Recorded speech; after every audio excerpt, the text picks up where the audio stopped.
Hi friends, welcome to my channel. నేను సునీతాని. అందరూ బాగున్నారా? నేను బాగున్నానండి. మీరు అందరూ బాగుండాలని మనస్ఫూర్తిగా కోరుకుంటున్నాను. ఈ రోజు నేను చేయబోయే రెసిపీ తోటకూర మామిడికాయ అండి. ఇది మా అమ్మ చేస్తుంది, చాలా బాగా చేస్తుందండి.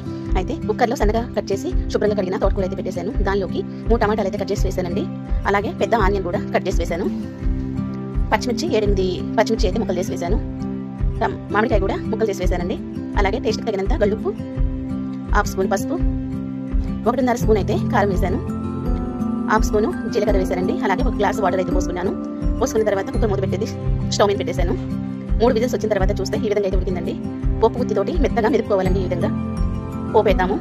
స్టవ్ మీద కళాయి పెట్టేసి ఒక 3 స్పూన్లు ఆయిల్ అయితే వేసుకున్నానండి. టేబుల్ స్పూన్లు పోపు గింజలు వేసాను.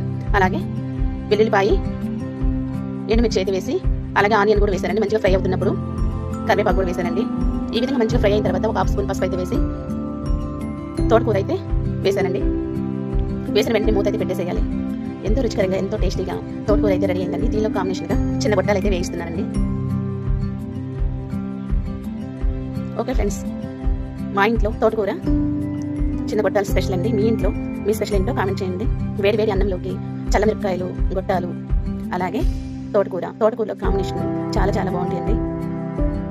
ఇలా అన్నం కలుపుకొని గొట్టాలైతే ఈ విధంగా చిరపాలండి. అప్పుడు ముద్ద తీసుకొని నోట్లో పెట్టుకుంటే చాలా చాలా బాగుంటుందండి. నేనైతే ఇలానే ఇష్టంగా అయితే తింటానండి.